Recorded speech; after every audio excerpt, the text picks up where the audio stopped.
Hello, dear students.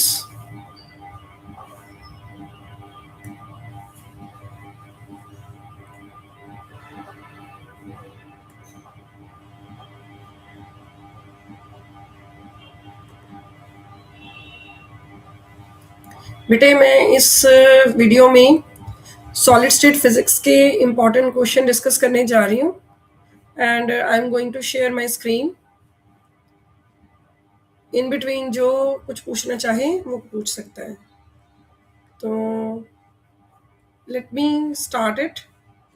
और इसमें वो इम्पॉर्टेंट क्वेश्चंस हैं जो मैं बच्चों को ड्यूरिंग द क्लासेस कराती होती हूँ। Done. So let us have a discussion of these questions.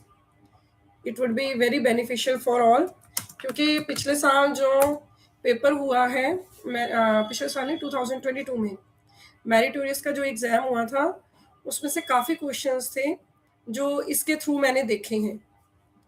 तो these questions will be very very beneficial for you. So जो जो बच्चे ज्वाइन कर गए हैं, say hello, so that I can know किस किसने ज्वाइन कर लिया है।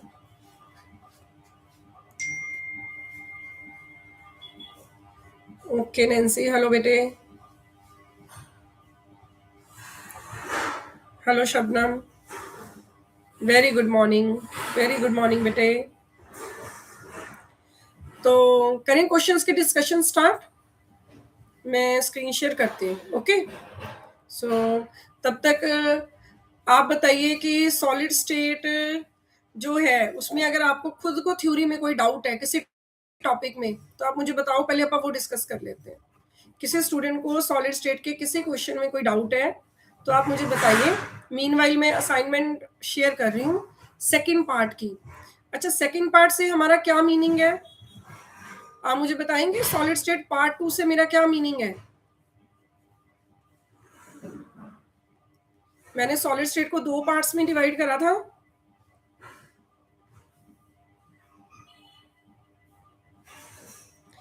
जैसा कि आप लोग जानते हैं, आप हर वर्कशीट को 2 पार्ट्स में डिवाइड करते होते हैं, है ना? इसको भी बेटे मैंने 2 पार्ट्स में डिवाइड किया हुआ है। मैं आपके साथ अब अपनी स्क्रीन शेयर करने लगी हूँ। वेरी गुड मॉर्निंग बेटे। और अब आप मेरी स्क्रीन देखेंगे and then we are going to start the class. Confirm करिए बेटे, स्क्रीन विजिबल हो गई है सबको?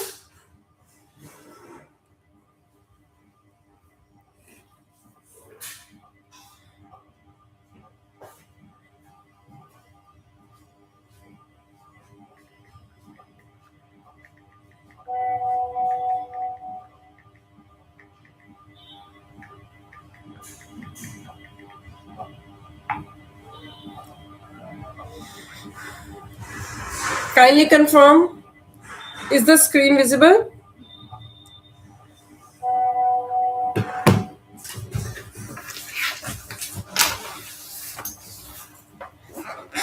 आप तब तक मुझे ये बताइए किसी को सॉलिड स्टेट में कोई दिक्कत है, सो दैट कि पहले हम वो डाउट ले लेते हैं, बिकॉज आप लोग के डाउट्स बड़े इंपॉर्टेंट है। और देखिए कल जो है पीएस टेट भी हो चुका है ना, तो अब काउंटडाउन बिगिन हो चुका है।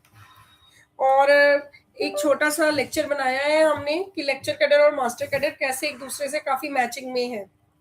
तो वो लेक्चर आपको कल, आज या कल में यूट्यूब पे दिख जाएगा। ओके।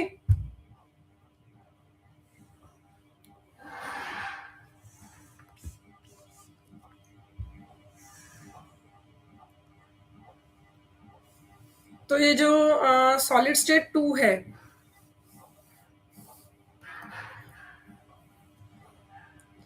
इसके अंदर जो हम टॉपिक कवरेज कर रहे हैं, मैं आपको पहले ना इसका लेआउट डिस्कस करना चाहूंगी। ये वो यूनिट है जो पेपर में सबसे ज्यादा आता है, सबसे इंपॉर्टेंट यूनिट है मास्टर कैडर के लिए भी और लेक्चर कैडर के लिए।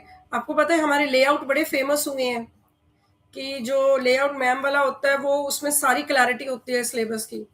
तो आपको पहले वही लेआउट दिखाते हैं दोबारा से। अच्छा, तो सॉलिड स्टेट 1 और 2 की डिवीजन कैसे करी थी हमने? टोटल जब मैंने सॉलिड स्टेट पढ़ाई है सभी बच्चों को, तो मैंने इसकी 5 पीडीएफ्स बनवाई हैं, और इसके जो पार्ट 1 है उसमें जो सॉलिड स्टेट 1 है,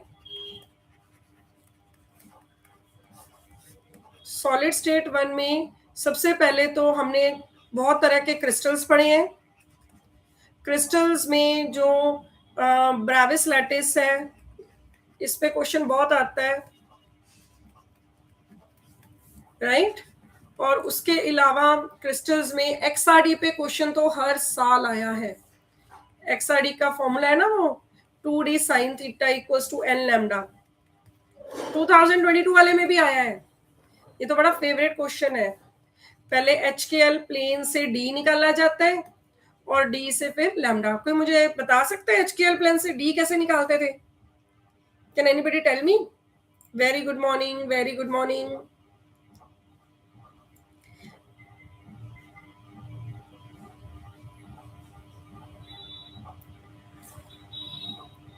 HKL प्लेन से D कैसे निकालते हैं? आप सबकी याददाश्त चेक करते हैं।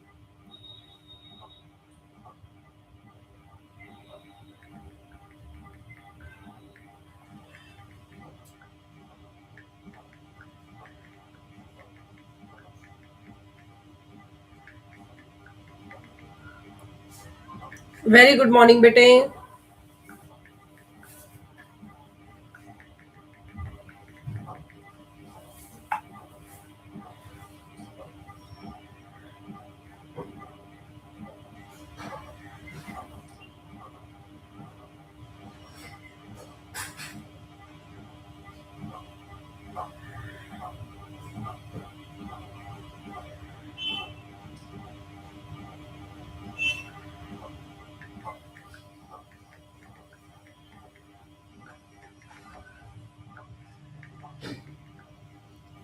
Bye by by A H square, बिल्कुल कुछ मिलता जुलता सा है। Good good good good.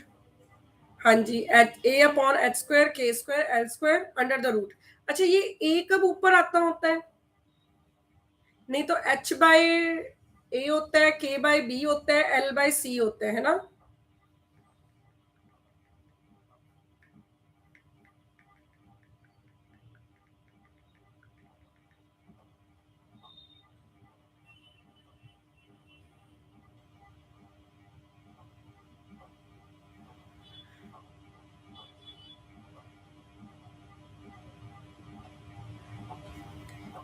हाँ जी, बिल्कुल जी, बिल्कुल, एब्सोल्युटली राइट।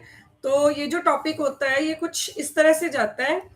डी निकाला जाता है पहले तो 1/रूट ऑफ एच बाय ए का स्क्वायर प्लस के बाय बी का स्क्वायर एल बाय सी का स्क्वायर।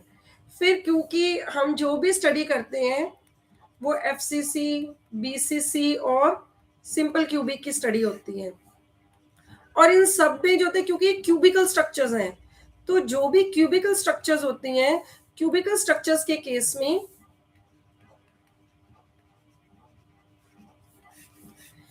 जो क्यूबिकल स्ट्रक्चर्स होती हैं इनके केस में ये ए बी और सी तीनों क्रिस्टलोग्राफिक एक्सिस इक्वल होती हैं, राइट। तो इसलिए अब हम इन सब में ए कॉमन लेके ऊपर लिख लेते हैं और ये फॉर्मूला बन जाता है दिस वन। और आपको बेटे जो ऐसे क्वेश्चन आते हैं ना, जैसे 2022 में भी आया था, इन क्वेश्चंस में ना वो आपको प्लेन मेंशन करते हैं कि प्लेन कौन सा है, 111 है और 101 है। ये एच के और एल की वैल्यूज होती हैं, तो इससे हम ये डी निकाल लेते हैं और फिर हम अपने फॉर्मूले में पुट कर देते हैं 2d sin theta equals to N lambda, और उससे हम उसके सारे कैलकुलेशंस को कर लेते हैं। और ये मैं अगेन रिपीट कर रही हूँ, ये क्वेश्चन बहुत इंपॉर्टेंट है मास्टर कैडर के लिए भी और लेक्चर कैडर के लिए भी, ठीक है। अच्छा, और इसमें जो आने वाली चीज है बैंड थ्योरी। बैंड थ्योरी में पिछली बार भी क्वेश्चन आया है। बैंड थ्योरी में सॉलिड्स का जो इसके साथ साथ लैटिस हीट का, और बैंड थ्योरी में जो हम पढ़ते हैं एक वो जो मास का फॉर्मूला आता है एम स्टार, इफेक्टिव मास। पहला क्वेश्चन जो मास्टर कैडर 2022 का था वो इफेक्टिव मास की कैलकुलेशंस पे था कि जो एम स्टार होता है वो एम इंटू डी स्क्वायर के by D square E by D के स्क्वायर पावर -1, इस तरह से क्वेश्चन था ये, और ये मैंने वहां पे सॉल्व भी कर रखा है आप लोग के लिए, ठीक है, पेपर में सॉल्व किया हुआ है ये। और जो ये सेक्शन है ना, ये वाला मैग्नेटिज्म, मैग्नेटिज्म से एक क्वेश्चन बड़ा फेमस आता है, और वो आता है टेम्परेचर का, टेम्परेचर बेस्ड आना ही आता है, क्रिटिकल टेम्परेचर का, कि कई जगह क्रिटिकल टेम्परेचर जो एक्साई होता है क्यूरीज लॉ में जो होता है वो C over T minus T theta होता है, कई बार T plus minus T theta होता है, या टी सी लिख लेते हैं, कि किस में कौन सा होता है, पैरा में कौन सा है, फेरो में कौन सा है, Curie Weiss law and Curie law, ये तो बड़े इंपॉर्टेंट टॉपिक है। पूरी सॉलिड स्टेट से, इस यूनिट से 8 क्वेश्चंस आते ही आते हैं, आने ही आने हैं 8 क्वेश्चंस, इससे हर पेपर में आ रहे हैं, ठीक है। 8 नहीं, चलो मान लो 8 एग्जैक्ट हम क्या कह सकते हैं, तो 7 to 8 की रेशियो इसकी चल रही है जो इसमें से आ रही है। और लैटिस थ्योरी तो हम सबको पता है, वो जो टी क्यूब वाली आइंस्टाइन के आता होता है क्वेश्चन। सुपर कंडक्टिविटी सबसे फेवरेट टॉपिक है, most favourite topic for exams. ये इसकी मैंने एक सेपरेट पीडीएफ बच्चों को बनवाई है, हो सका तो किसी दिन यूट्यूब पे इसका पूरा एक लेक्चर लगाएंगे, अगर इस लेक्चर का रिस्पॉन्स अच्छा जाएगा तो जरूर लगाएंगे, नहीं तो नहीं लगाएंगे, right. I also tuitions from madam after taking madam I got government job. Oh, so nice of you. Thank you ji, thank you. मैं कहती हूँ यहाँ पे जितने पढ़ रहे हैं ना सभी की सिलेक्शन हो। थैंक यू बेटे। बेटे आपका पूरा नाम क्या है?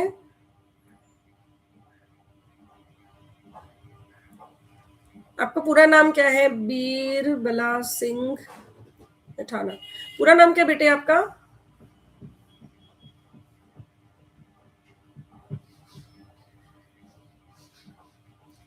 काश आप सारे एक दिन ऐसे लिखें कि मैम हम आपसे पढ़ा था, हमने हमारी सिलेक्शन हो गई, मुझे और ज्यादा हैप्पीनेस फील हो, है ना।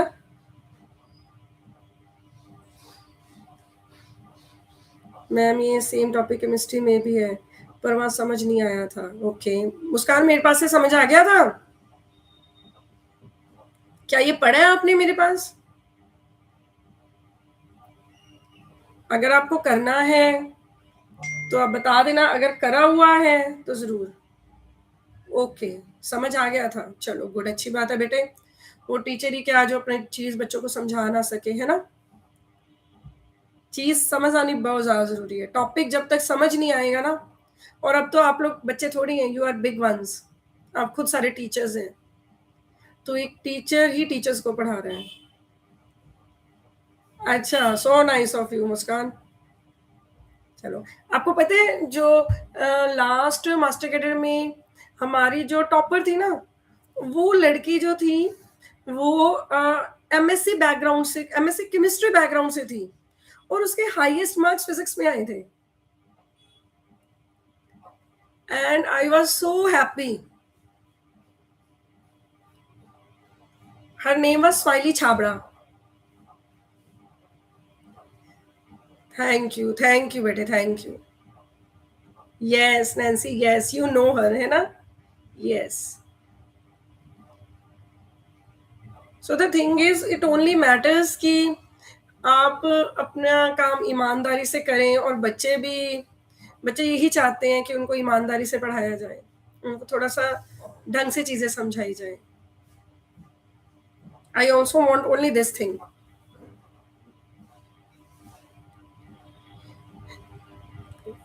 क्योंकि जितनी अच्छी सिलेक्शन होती है उतना अच्छा ही टीचर भी खुश होता है कि चलो भाई हार्डवर्क मेरा भी पे कर गया और बच्चों का भी पे कर गया। मैटर यही करता है सिर्फ।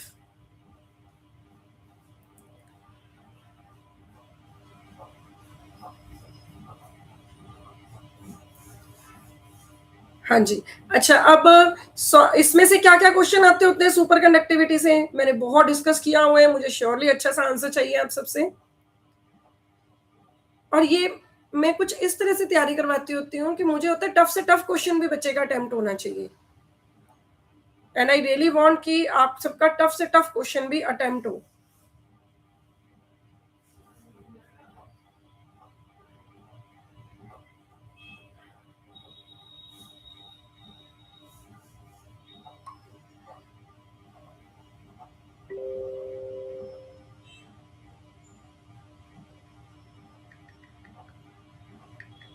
चलो अब मैं डिस्कशन स्टार्ट करूं,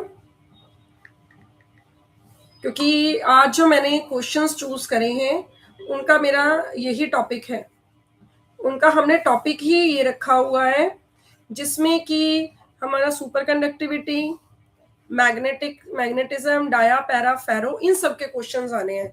और आपको पता है जो मेरिटोरियस के बच्चों ने अटेम्प्ट करा था उस टाइम, जो बैच में चल रहे थे, उन्होंने मुझे पर्सनली बताया था कि मैम आपकी वाली असाइनमेंट से ना काफी क्वेश्चन है जो डायरेक्टली आए हुए हैं, और बाद में हमने चेक भी करा तो वाकई आए हुए थे. तो मैं भी चाहती हूँ कि कल को आप इतनी इतनी बड़ी असाइनमेंट्स दी जा रही हैं, है ना, आपका पेपर भी उन्हीं में से कहीं से ही आ जाए, ज्यादा आप लोग को भी बॉदर ना करना पड़े.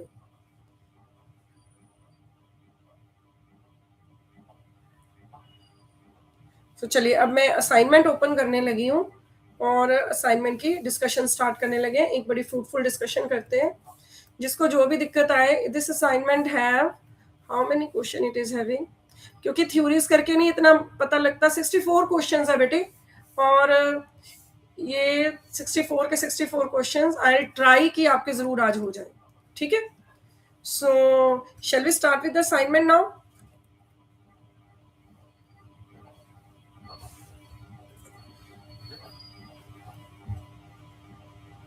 बीरबला सिंह, ओके. तो आप बेटे अब फिर लेक्चर कैडर के लिए ट्राई कर रहे हैं. कैसा लगा जब आपने गवर्नमेंट जॉब ज्वाइन करी? आप बड़े बच्चों के लिए मोटिवेशन बनेंगे. How was your experience? आप मुझे मिलने तो आए नहीं. बच्चे सिलेक्ट हुए थे, मुझे मिलने आए थे.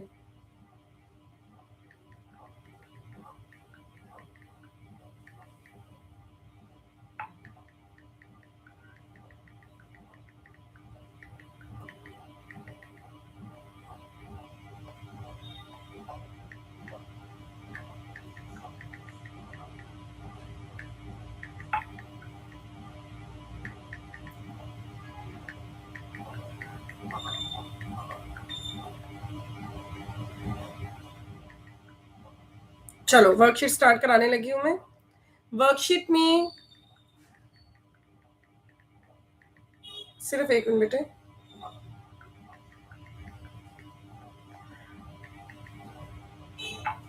मैंने on the spot he live रखा था. मैंने कोई पहले इंटीमेट नहीं करा. पहले इंटीमेट करती तो खूब सारे बच्चे ज्वाइन करते. वर्किंग डे में रखा गया है. लेट अस सी कितने को बच्चे. बेटे अगर आपको हम अपने हमारी लाइव क्लास कंफर्टेबल लग रही है तो डू लाइक इट, है ना, उससे चीजें बूस्ट अप होती हैं. Yes, we are on the right track.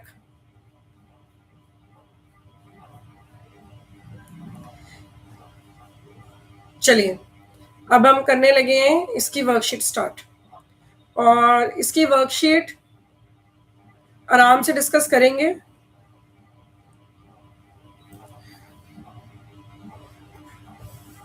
The nature of bonding for पहले देखिए इतनी विजिबिलिटी ठीक है या और जूम किया जाए?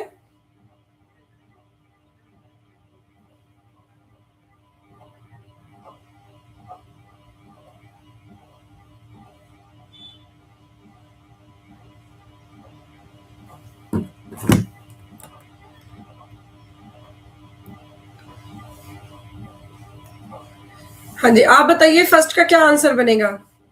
कैसी बॉन्डिंग होती है?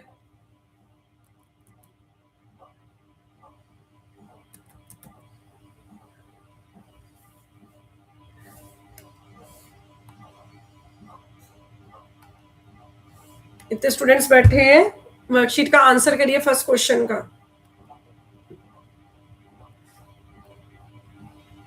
फिर हम डिस्कस करेंगे. डिस्कशन से 2 क्वेश्चन और आइडिया लगते हैं.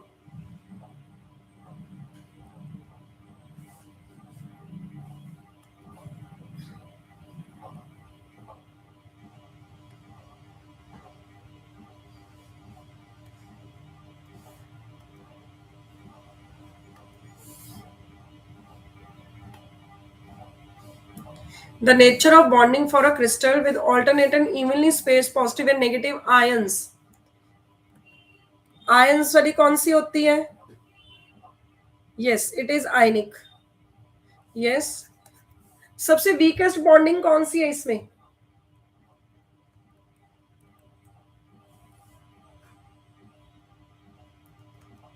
Which is the weakest one?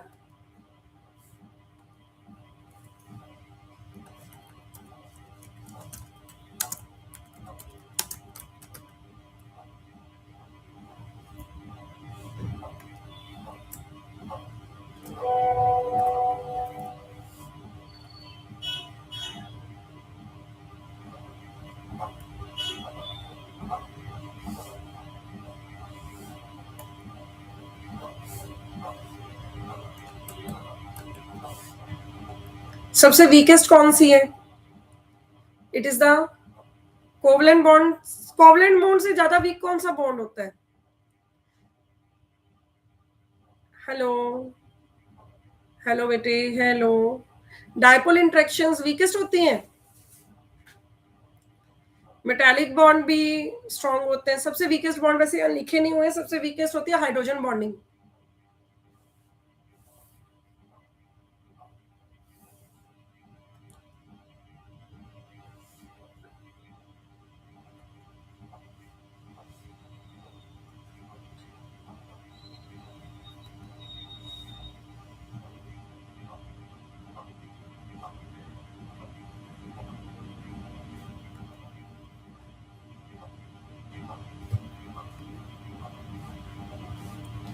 चलिए अगला क्वेश्चन. फर्स्ट का आंसर तो हमारा राइट है. Now we come to the next question. Ionic is the strongest bond. Yes, its answer is ionic. And now we come to a covalent bonded crystal is. Covalent bonded crystal कौन सा है?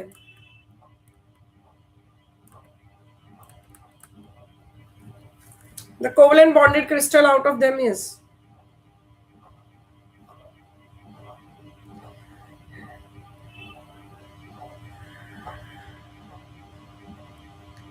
देखिए जो aluminium है, lead है, germanium, sodium chloride में तो होती आयनिक बॉन्डिंग है. ये तो हमें सोचना ही नहीं पड़ेगा. अब मुद्दा आ जाता है कि एल्युमिनियम और लेड और जर्मेनियम. एक जर्मेनियम है जो सेमीकंडक्टर्स में आता है. तो जर्मेनियम में कोवलेंट बॉन्डेड होता है. ये कोवलेंट बॉन्डेड है. बाकी जो एल्युमिनियम और लेड है, इन दोनों में बेटे मेटालिक बॉन्डिंग होती है. Is it clear? हाँ, Van der Waals forces. Yes Nancy, you are right. Van der Waals forces सबसे वीकेस्ट होती है. हाइड्रोजन बॉन्डिंग भी उसके आसपास ही होती है. हाइड्रोजन बॉन्डिंग स्ट्रॉन्ग बॉन्डिंग मानी जाती है कि वीक? चेकआउट करेगा. वेंडरवाल फोर्सेस सबसे वीकेस्ट मानी जाती है. Yes, you are right. Now the next question. The relation between potential energy of a diatomic molecule is. ये आपके नोट्स में मैं बच्चों को करवाती भी होती हूँ. इसमें दो टर्म्स होती हैं. इसका आंसर है ए ऑप्शन. अच्छा, इसमें दो टर्म्स ये जो दी गई है ये क्या होती है? A over R power N और B over R power N. ये जो नेगेटिव वाली होती है ये अट्रैक्टिव फोर्स होती है, और ये जो पॉजिटिव वाली होती है इसको रिपल्सिव फोर्स बोलते हैं. और जब ये दोनों कंबाइन हो जाती हैं तो ये दोनों मिलके आयनिक एनर्जीज की कैलकुलेशंस में हेल्प आउट करती हैं. तो रिपल्सिव एंड आयनिक फोर्स लिखते हैं, आप कंफ्यूज हो जाएंगे. Attractive part of the energy and repulsive part, तो दोनों मिलके आयनिक जो होते हैं बॉन्डेड एटम्स, जो आयनिक क्रिस्टल्स होते हैं, उनकी जो है हमें बॉन्डिंग के बारे में हेल्प करती है. ये आयनिक क्रिस्टल्स में इसकी पूरी कैलकुलेशंस को स्टडी किया जाता है. तो इन दोनों का कॉम्बिनेशन है. ये आगे चल रहे हैं. Lithium and sodium are chemically similar. दोनों क्यों सिमिलर है? लिथियम का atomic number 3, 1s2 2s1. Sodium 11, 1s2 2s2 2p6, ये 10 हो गया, और 3s1. दैट मीन्स इनके जो आउटर शेल है दोनों में एक एक electron. Both are adjacent atom, both are one electron in the outermost in the shell, both are alkali metals. तो बातें तो दोनों ही सही है. तो इसमें C and D both options are correct. दोनों अल्कली भी है और दोनों के आउटर मोस्ट शेल इनकम्प्लीट है. Next we come to question number 5. In the crystal structure of silicon, silicon और जर्मेनियम, यही दोनों तो हम उसमें मान के चलते हैं कि they both are semiconductors. तो जो सेमी कंडक्टर्स होते हैं, semiconductors they are covalent bonded, ये कोवलेंट बॉन्डेड होते हैं. So the answer is B option. Next question. Which type of crystal are generally good optical reflector. अच्छे reflector कौन से होते हैं? सबसे सुंदर रिफ्लेक्शंस तो मेटल करती हैं. metals they have the best reflections. Ionic crystals are very good insulator at room temperature and conducting at high temperature. room temperature पे insulator है. जब आप इन्हें गर्म करोगे होगा क्या? फिर हाई टेम्परेचर पे ले जाओगे तो क्या होगा? टूटने लग जाएंगे, ये आयंस बनने लग जाएंगे. होगा क्या? 2 मिनट आप पढ़िए, मुझे बताइए.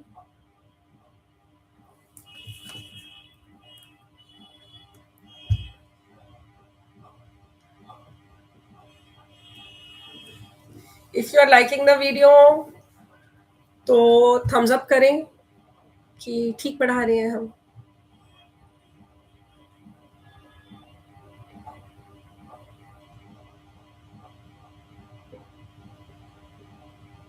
क्या आंसर आएगा भाई 7th का? टेम्परेचर जब बढ़ाते हैं तो जो आयनिक कंडक्टर है वो कंडक्ट क्यों करने लग जाते हैं? व्हाट वुड यू से?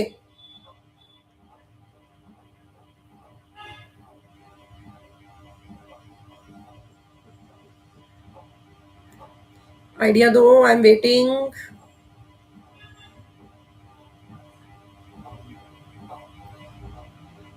बी. आयंस की पुत्र मूवमेंट से कभी भी आयंस ना हैवी होते हैं बेटे. जैसे कि हम एक पढ़ते हैं कि जब एक आयन होता है और एक आयन होता है, तो उधर लाइक करो ताकि वहां लाइक दिखाई दे. मुझे वहां पे 9 लाइक्स दिखाई दे रहे हैं. डी. आयंस नहीं, I am satisfied because ions क्या होते हैं बेटे? हैवी होते हैं. जितनी भी मूवमेंट होती है ना, करंट सिर्फ और सिर्फ इलेक्ट्रॉन्स की वजह से आता है. तो इसका आंसर होना चाहिए generation of more free electrons. तो जितने ज्यादा इलेक्ट्रॉन्स बनते हैं बेटे उतना ज्यादा ही करंट आता है. अब बारी आती है पॉइंट डिफेक्ट. पॉइंट डिफेक्ट्स क्या होते हैं? चलिए पॉइंट डिफेक्ट्स के पहले थोड़ा सा हम पॉइंट डिफेक्ट्स के बारे में पढ़ेंगे. ऐसे नहीं आंसर देंगे. ऐसे आंसर दिया तो फिर मजा क्या आया ना, बच्चों को समझाया नहीं. तो ये पॉइंट डिफेक्ट्स क्या होते हैं? पॉइंट डिफेक्ट्स बेसिकली क्या होते हैं? थोड़ी सी इसकी स्टोरी लिखते हैं. क्या होते हैं point defects? They are the vacancies. Vacancy का स्पेलिंग सही है? सही नहीं लग रहे ना?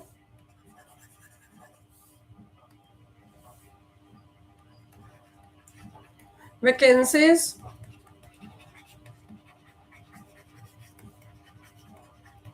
impurity atoms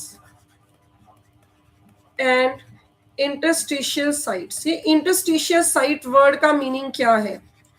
site atoms. Interstitial site होती है जैसे ये ना क्रिस्टल में एटम्स हैं, राइट? ये एटम्स ऐसे लगे हुए हैं आपस में, एक दूसरे से जुड़े हुए हैं. अगर मैं यहां कहीं बीच में एक एटम रख दूं तो ये जो एटम होगा इसे इंटरस्टिशियल एटम बोला जाएगा. ओके. तो इन सेकंड्स में एटम्स पड़े होते हैं. अगर वैकेंसी आ जाए मतलब एक एटम अपनी जगह छोड़ जाए, एक एक्स्ट्रा इंप्योरिटी एटम मैंने यहाँ आके ऐड कर दिया, ठीक है, या इंटरस्टिशियल साइट पे एटम आ गया, जब ये सारे इकट्ठे हो जाते हैं तो ये सारे मिलके पॉइंट डिफेक्ट्स देते हैं. हर तरह का डिफेक्ट जो है वो पॉइंट डिफेक्ट में गिना जाता है. अब पॉइंट डिफेक्ट आप कैसे इंट्रोड्यूस कर सकते हो? दीज डिफेक्ट्स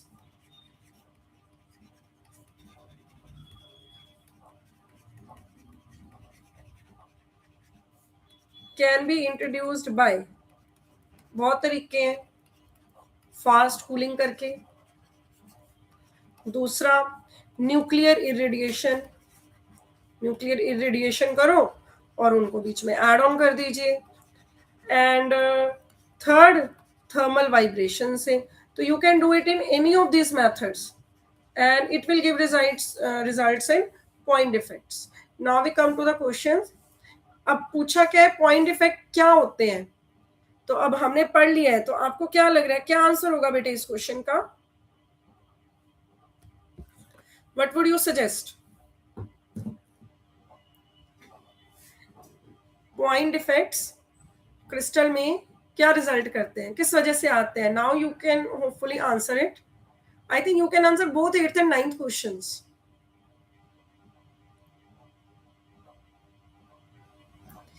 8th का आंसर क्या होगा? डोपिंग जो बेटे डायरेक्ट डोपिंग से नहीं होती इंटरस्टिशियल इरेडिएशन वाले मेथड से. तो 8th का मेरे अकॉर्डिंगली सी आंसर आना चाहिए, और 9th का according to me it would be all of these. Key point effect all of these method से होते हैं, राइट? Shall we move now? आपको जहां लगे ना कि मैम इसकी थोड़ी डिटेल बता दो, आपने मुझे उसी टाइम ही चैट बॉक्स में लिख देना है. उस टॉपिक को उसी टाइम थोड़ा डिटेलिंग बता दी जाएगी. लेक्चर का फायदा ही तभी होता है जब उससे कुछ एक्स्ट्रा सीखने को मिले.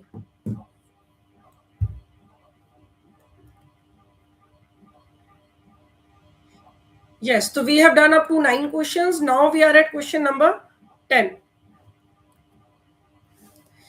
Okay, X-ray diffraction intensities depend upon. X-ray की diffraction intensity किस पे depend करती है?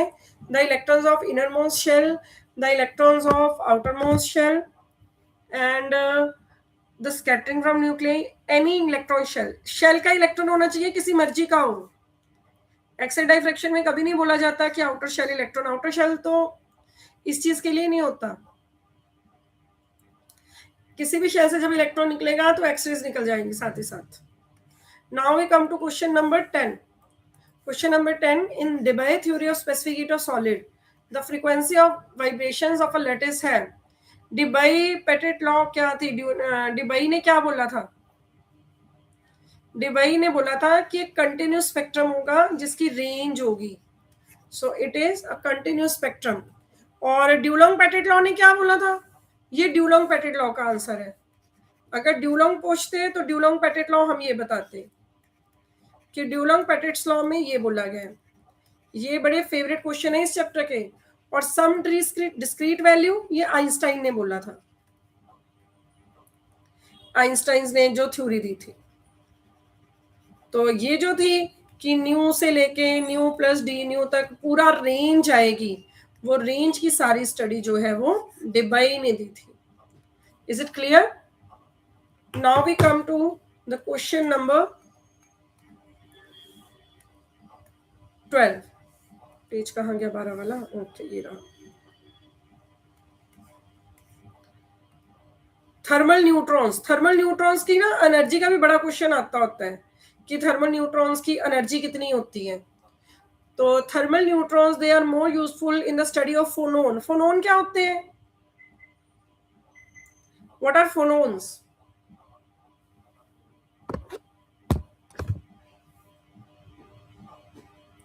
पहले फोनोन्स बताइए क्या होते हैं. एक होते हैं फोटोन, एक होते हैं फोनोन. मैम इस ईयर होगा एग्जाम. पूरी पूरी उम्मीद है मुझे. 110% होना चाहिए इस साल. तो होगा ही होगा. देखो बेटे, साल सेशन का एंड है ना. मतलब गवर्नमेंट के लिए भी हर चीज पिछले 2022 में पोस्टें निकली थी, 2026 चले जा रहे हैं, तो टेक्निकली निकलना भी चाहिए मास्टर कैडर के. क्योंकि अभी इन्होंने पीएस टेट भी कल खत्म हुए हैं, है ना. तो एवरीबडी इज होपिंग कि अब आना चाहिए, नोटिफिकेशन आना चाहिए.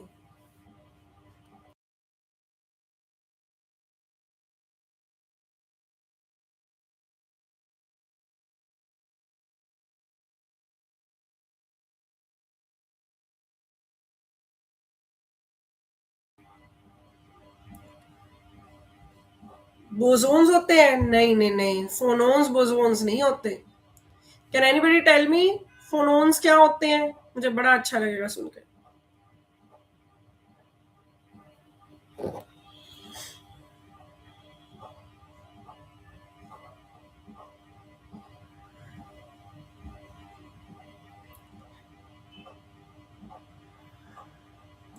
अगर यही हम संडे को लगाते तो हम अपने कोई सिलेक्टेड स्टूडेंट से भी आपकी बात कराते। ये तो बाय चांस ही बीरबला ने ज्वाइन कर लिया, मुझे बड़ा अच्छा लगा।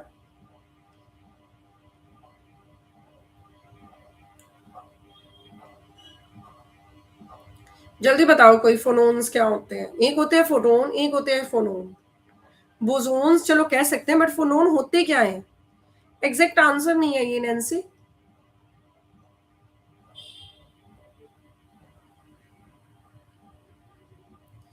चलिए हम आपको बताते हैं कि सबसे पहले बोसोन्स फोनोन्स होते क्या हैं, क्योंकि सीखना भी तो है हमें। फोटोन्स होते हैं क्वांटा ऑफ लाइट, कितनी लाइट आ रही है उसको मेजर करने के लिए। और जो फोनोन्स होते हैं they are the quanta of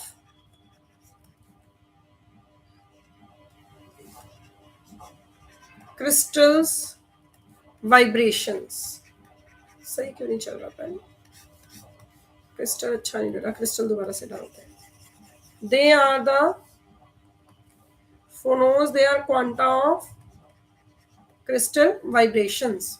ठीक है, तो क्रिस्टल की वाइब्रेशंस को no doubt both are bosons. Bosons वो होते हैं जिनकी इंटेग्रल स्पिन होती है।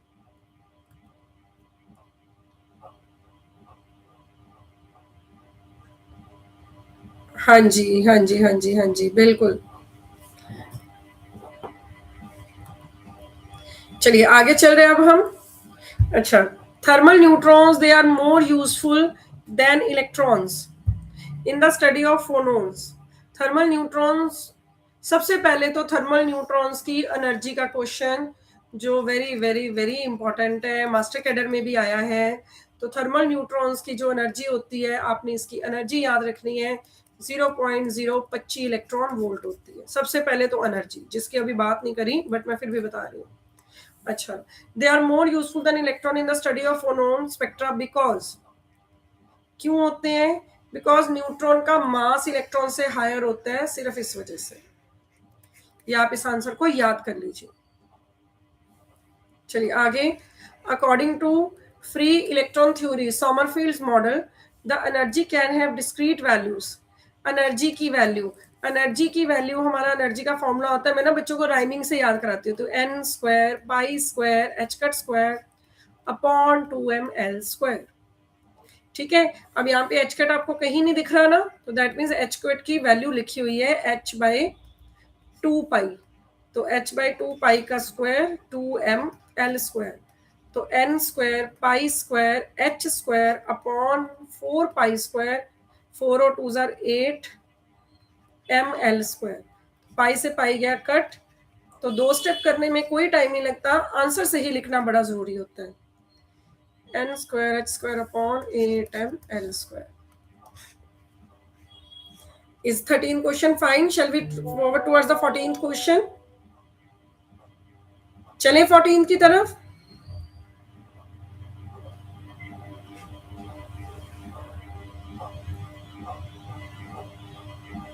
ओके चलिए done. Now we come to question number 14। Question number 14, Einstein's theory conclude that at lower temperature the specific heat is। Einstein की theory में और जो हमारे ड्यूलंग पेटिट थी और जो हमारी डेबाई थी, इनकी थ्योरीज में एक, इन तीनों में से सबसे सक्सेसफुल थ्योरी कौन सी थी? सबसे पहले तो क्वेश्चन ये बनता है, आप मुझे बताओ टी क्यूब लॉ किसने एक्सप्लेन कर दी थी? टी क्यूब लॉ सबसे अच्छी एक्सप्लेन किसने करी थी?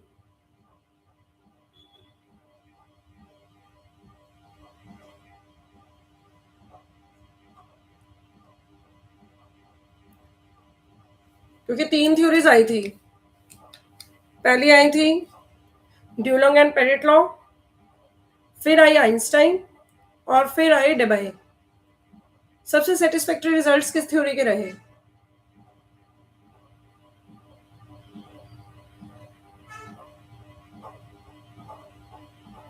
सबसे सेटिस्फैक्टरी रिजल्ट्स किस थ्योरी के रहे?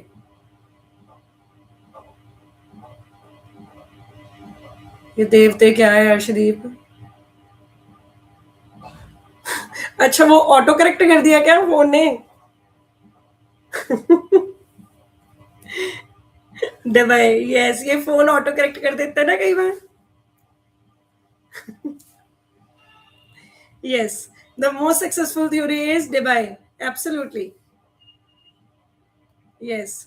अच्छा, तो जो आइंस्टाइन की थ्योरी थी उसमें जो जितना भी ड्रॉप था वो एक्सपोनेंशियल आ गया था, और हमें एक्सपोनेंशियल वेरिएशन नहीं चाहिए थी, ई की पावर में आया था कुछ कि वो डिक्रीज एक्सपोनेंशियली करेगा, हमें ऐसा डिक्रीज नहीं चाहिए था।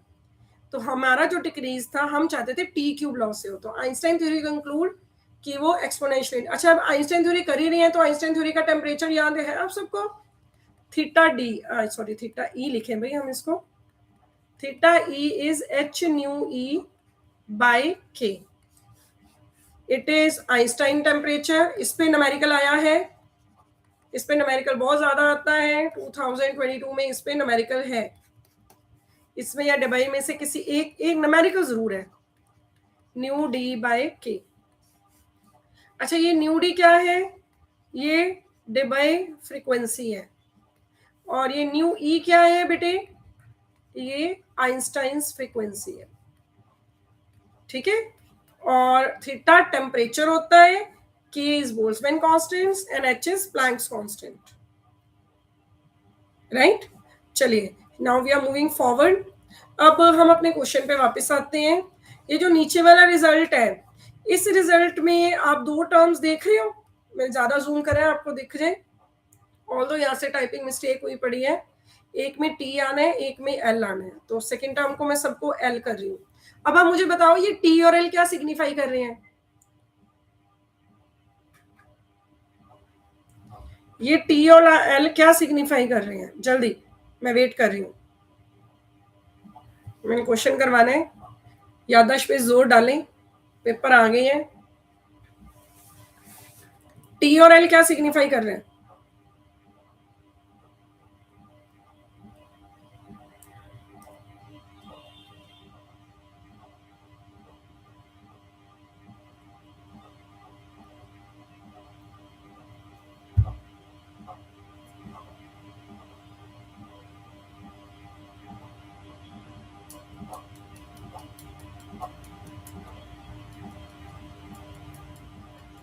टी और एल क्या सिग्निफाई कर रहा है, कम ऑन।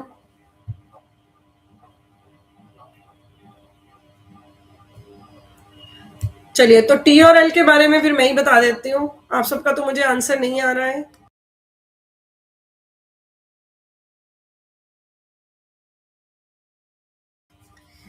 एक लॉन्गिट्यूडनल मोड है और एक ट्रांसवर्स मोड है। We T is velocity along longitudinal mode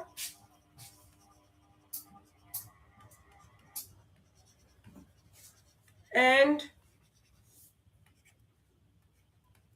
VL is longitudinal mode and VT is velocity along transverse mode। अच्छा, एक चीज बताइए कि एक वेलोसिटी देखी जाती है और एक, मैं एक मिनट टॉपिक निकाल के दिखाती हूँ आपको, ठीक है, just give me one moment. ये हमने कहाँ पढ़ा होगा, सॉलिड स्टेट में, सॉलिड स्टेट 5 तो सुपर कंडक्टिविटी थी, ये मुझे लगता है हमने ना थ्योरीज करते वक्त मैंने स्टूडेंट्स को पढ़ाया है, सभी के साथ डिस्कस करते हैं। Band theory and lattice vibration, इसमें ही था ये, एक मोमेंट दे जरा मुझे आप।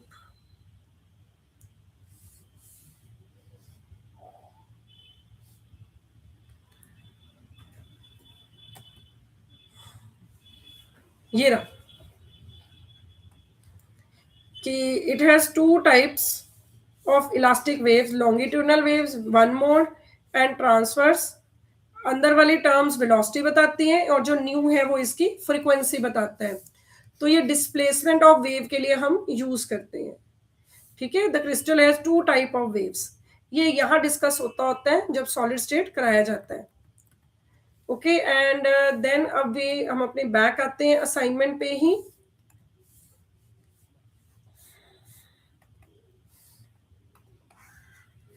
तो इस हिसाब से हमारी जो ऑप्शन है वो यही बन रही है 4 pi v square nu square dv. This is frequency. Symbolization आप थोड़ी ठीक कर लीजिएगा, इसको टेढ़ा दिखा दीजिएगा और इसको वी की तरह दिखाया हुआ है मैंने, और ये इसका फिर रिजल्ट आ जाता है। Next after this, if the Debye temperature, जैसा आपको मैंने बोला था डेबाई पे न्यूमेरिकल, चलिए पूरा आपको कैलकुलेट करवाते हैं। If the Debye temperature of metal is 450 kelvin, ये हमें थीटा डी दे दिया गया है, तो हमसे डेबाई फ्रीक्वेंसी न्यू डी पूछा गया है। मैंने आपको फॉर्मूला बताया था कि थीटा डी किसके इक्वल होगा, एच न्यू डी बाय के। तो अगर आपने न्यू डी निकालना है तो आप क्या करोगे, थीटा डी इंटू के बाय एच। तो इस फॉर्मूले में मैं वैल्यू सब्स्टिट्यूट करूं, हमें न्यू डी निकालना है, थीटा डी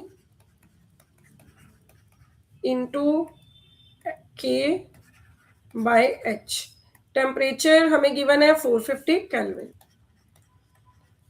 ठीक है, अब बारी आती है के बोल्ट्जमैन कांस्टेंट। बोल्ट्जमैन कांस्टेंट होता है 1.38 10 की पावर -23। आगे 13 होता है, पीछे 23 होता है। प्लैंक्स कांस्टेंट तो मुझे लगता है हर बच्चे को याद ही होगा। अब बारी आ जाती है इसकी कैलकुलेशंस की।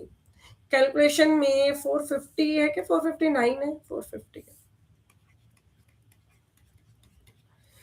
ये पॉइंट हटा के नीचे 100 और ये हटा के ऊपर 10, 138/66, 10 की पावर करे जरा थोड़ी सी -23, और ये प्लस का 1,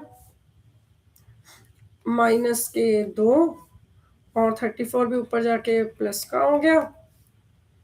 हाँ जी ठीक है, तो 10 की पावर होगी 23 और 2 25, और ये है 35। 10 बच गई माइनस की और प्लस की 10 बच गई है ना। तो 450 इंटू 138/66 है, 10 की पावर 10 आ गई मेरी। कैलकुलेशंस ठीक करी है हमने, ये 2 नीचे 23, 1 प्लस का 2 माइनस 34 प्लस, ठीक लगेगा। अच्छा, तो अब आप जब इसको कैलकुलेट करेंगे तो अब आपने इसको कैलकुलेट करना है, मल्टीप्लाई और डिवाइड करना रह गया है, तो इसको डिवाइड और मल्टीप्लाई करके मेरे पास अराउंड 9.5 और 10 की पावर 2 बढ़ जाएगी, 2 3 बढ़ जाएंगे, 13 बन रहे हैं। तो कैलकुलेशंस चेक कर लीजिएगा, तो 10 की पावर 13 के आसपास आप देखो बेटे। ऑफ कोर्स है, इतना तो आंसर कम आ नहीं रहा, ये आ नहीं रहा, ये वैसे ही बहुत ज्यादा बड़ा है, वेरी वेरी हाई है ना। ये तो आंसर कंप्लीटली गलत ही है। तो आप जब आधी कैलकुलेशन करके ना पुत्र ऑड वन आउट पे भी पहुंचोगे ना, तो भी आपका आंसर आ जाएगा। पूरी कैलकुलेशन ना भी करोगे तो भी आंसर पड़ा हुआ है यहाँ पे, क्योंकि वैल्यूज आसपास नहीं है। Is that clear? कंटिन्यू करें हम,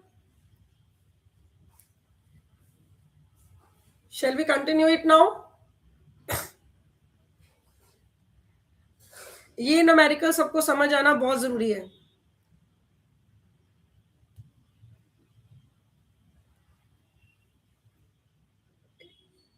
क्या सबको ये न्यूमेरिकल समझ आया? क्योंकि ये लास्ट ईयर भी इसके साथ का पेपर में आया है, तो ये न्यूमेरिकल समझ आना बहुत जरूरी है।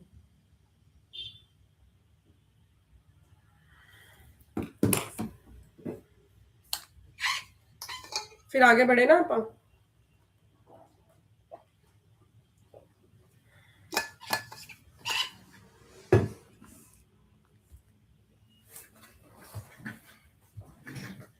ओके ठीक है लवप्रीत।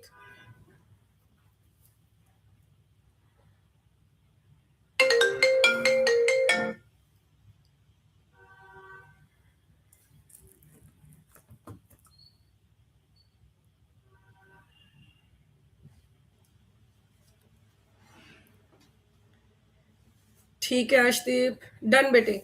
सो I hope everybody must be enjoying the class. ज्यादा बोर तो नहीं लग रही ना? देखो ये बोर नहीं लगनी चाहिए, इससे कल को करियर बनने हैं, पॉजिटिव वे में लेके चलना है इसको।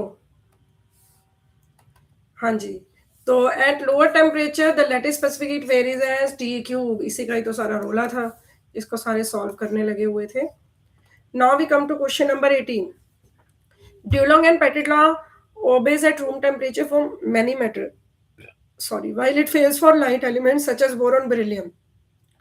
क्यों? उनके लिए क्यों फेल हो गई? क्योंकि इन मेटल्स का जो डेबाई टेम्परेचर है वो बहुत ज़्यादा हाई है। ये याद रखने वाली चीज़ है इसमें, इसी वजह से इनके लिए ये लॉ ज़्यादा सक्सेसफुल नहीं रही। ठीक है, आगे चलते हैं। The form of graph for energy E and wave vector K for electron in periodic lattices, ये पैराबोलिक होता है, इस तरह का ग्राफ बनता है।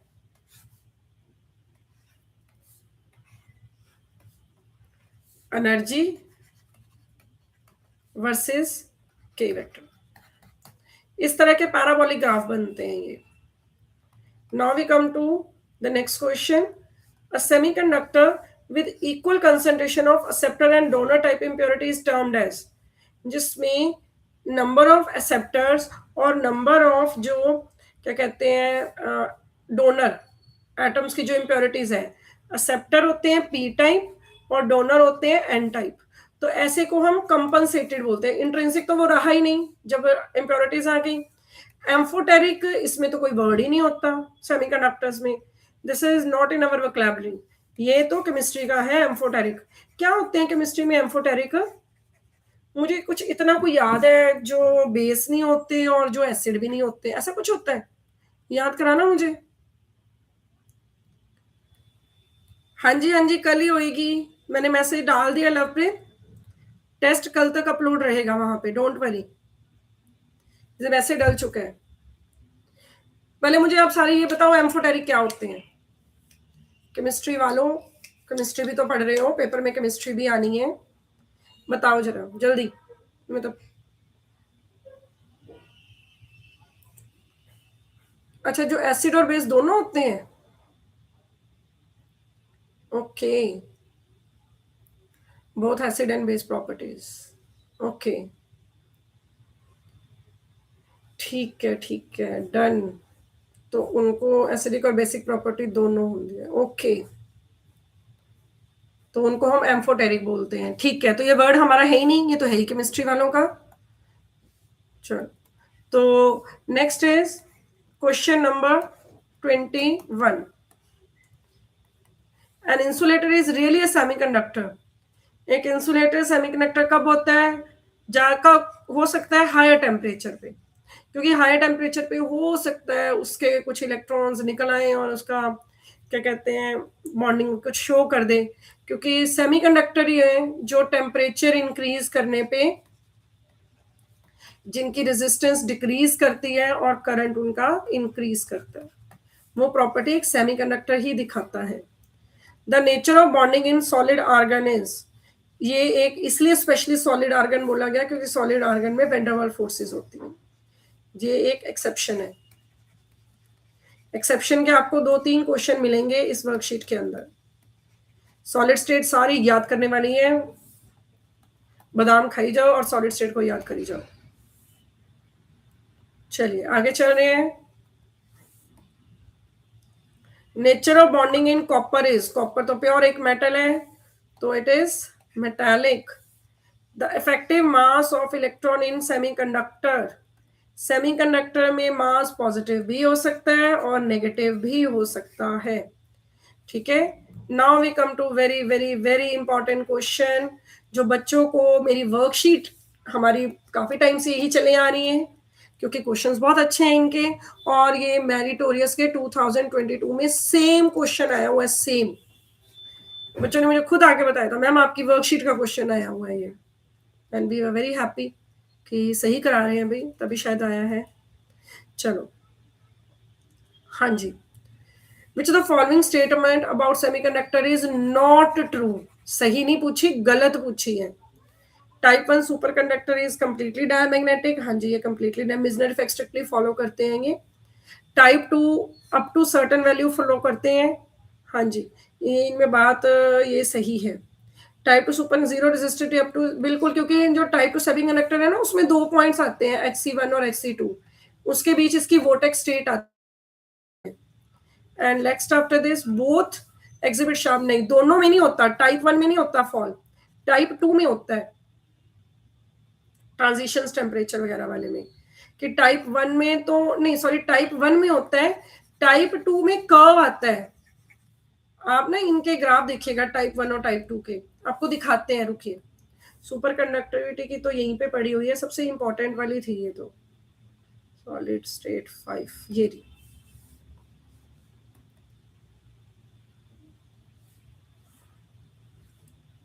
दो मिनट रुको, बस ओपन हो रही है वर्कशीट ना। ये रहा बेटे, ये टाइप 1 सुपर कंडक्टर्स हैं, इनमें शार्प फॉल है।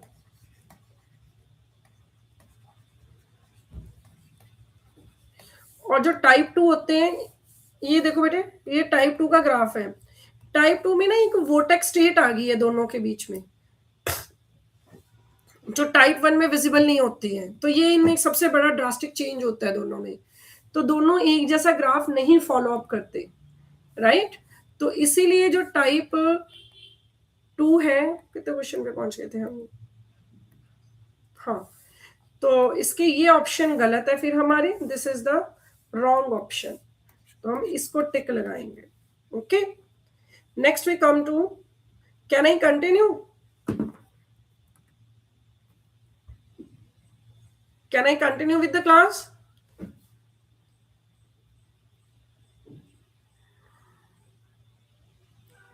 कि एक लाइव शाम को लगा दें? आप लोग बताएंगे, मेरे को तो कोई दिक्कत नहीं है, टीचर्स तो 2-2 घंटे पढ़ा लेते, टीचर्स का बहुत स्टेमिना होता है, बच्चों का स्टेमिना होना चाहिए। नहीं तो एग्जाम्स के दिनों में 4-4 घंटे की मैराथन ले लेनी है एक एक चैप्टर की।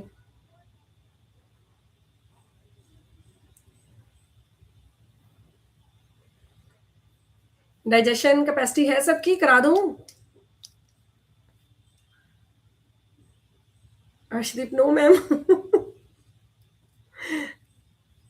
अच्छा, ऐसे करते हैं, 64 क्वेश्चन है ना इसमें, 32 पे सीज आउट कर देते हैं, डन। 32 शाम को लगाते हैं, चलेगा?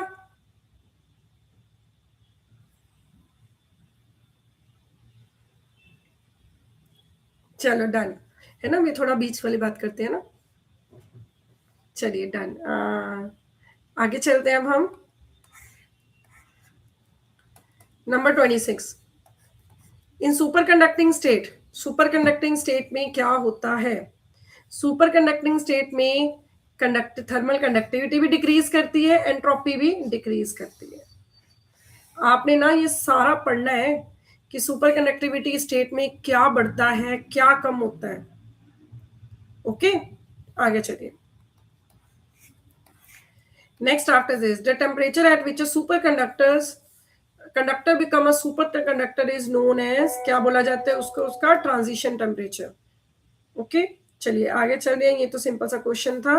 The specific heat of superconducting material shows an abrupt change at T equal to TC, jumping to a very large value. Specific heat, क्या वो T/TC से कम टेम्परेचर पे होता है, ज्यादा पे होता है, कम पे?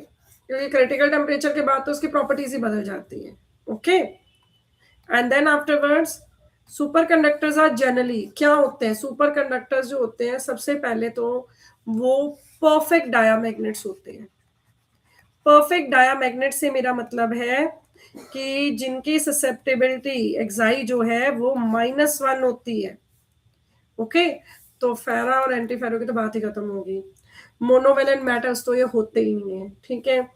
अब ऑप्शन बचती है, बेरियम टाइटेनेट की थिन फिल्म्स नहीं होती है, ये अमॉर्फस थिन फिल्म्स होती हैं, बेरिलियम और बोरोन की।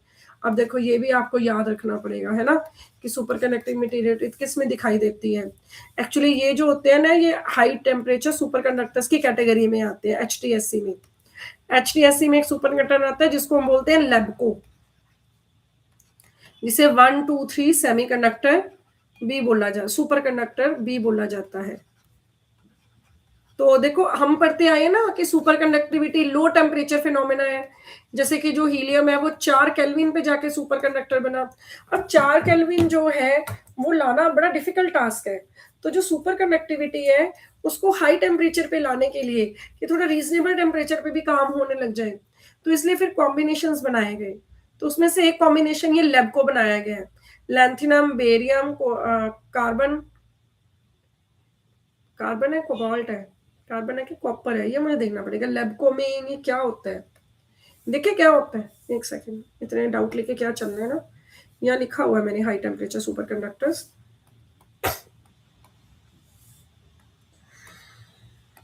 जोसफन, ये रहे लैबको, कॉपर है भाई।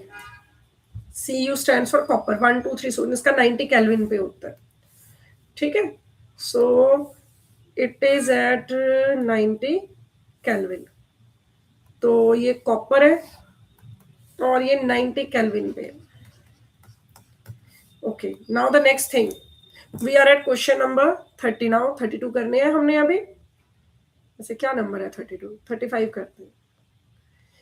As isotropic mass of mercury in decreases. अब आइसोट्रॉपिक मास पे TC was inversely proportional to root of M. तो सुपर कंडक्टिविटी मास के साथ क्या होती है, ये पेपर में भी आया था। ये मास्टर कैडर मैंने किसमें देखा है, 2021 वाले में देखा है, जो एक पेपर में है ये, कि किस तरह से प्रोपोर्शनेट होती है। तो रूट एम के जितना ज्यादा मास होगा बेटे, उतना ज्यादा क्रिटिकल टेम्परेचर। ये कह रहे हैं जितना कम मास, अगर मास डिक्रीज करेगा तो क्रिटिकल टेम्परेचर इंक्रीज करेगा, the critical temperature increases slightly. Soft super conductors होते हैं टाइप 1 वाले।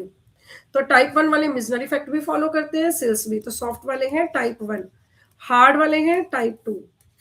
हार्ड सुपर कंडक्टर, उसमें कुछ भी फॉलो नहीं होता, वो सारी चीजों को अनफॉलो कर देता है ना। ब्रेक डाउन सेल्स भी रूल भी नहीं फॉलो करता, मिजनर रूल भी नहीं फॉलो करता, हाई क्रिटिकल फील्ड होता है, सारा कुछ होता है। Hard superconductors are type 2 superconductors. Cooper pairs क्या होते हैं, कूपर पेयर्स बीसीएस थ्योरी में आए थे कि एक इलेक्ट्रॉन और इलेक्ट्रॉन के पेयर को, कि इलेक्ट्रॉन और इलेक्ट्रॉन जो है आपस में वैसे तो बात करते नहीं है, फोनोन के थ्रू बात करते हैं। तो ऐसे पेयर्स को हम कूपर्स पेयर बोलते हैं। और कूपर पेयर क्या होते हैं, at very low temperature the thermal energy not, high temperature का तो ये फिनोमेना ही नहीं है, ये तो बात ही गलत है। अब आते हैं हम इसकी डी सी ऑप्शन पे, नॉर्मल टेम्परेचर पे भी नहीं होता, तो it's a low temperature phenomena.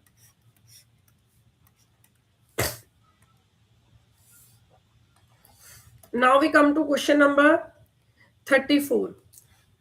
Question number 34, the critical magnetic field for a solid in superconducting state. Critical magnetic field, ठीक है। तो क्रिटिकल मैग्नेटिक फील्ड वो होता है जो टेम्परेचर के साथ वेरी भी करता रहता है।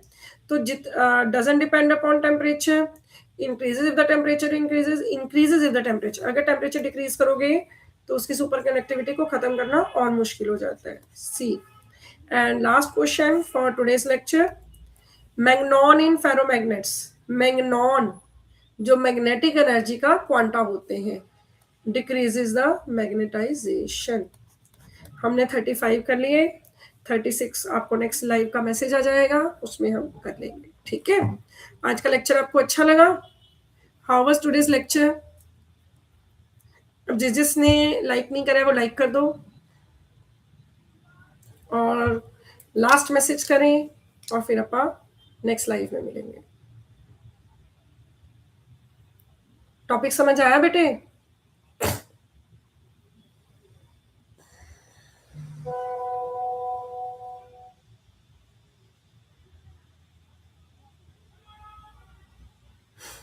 बहुत है स्टेमिना मैम, करवा दो।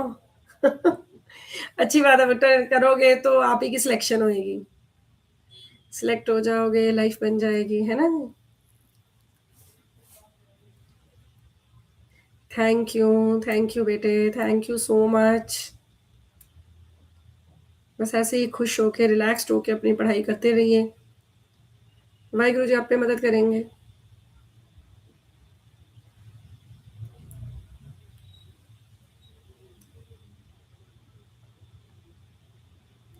एक टीचर अपने स्टूडेंट से ही जाना जाता है। आपकी सिलेक्शन होगी, मेरे को भी अच्छा लगेगा, राइट। चलिए, thank you and keep on learning and enjoy your subjects, irritate ना होए। हाँ जी। करेंगे वो भी इसके बाद वो शेड्यूल करेंगे, ठीक है? Thank you, bye-bye. Have a very nice day.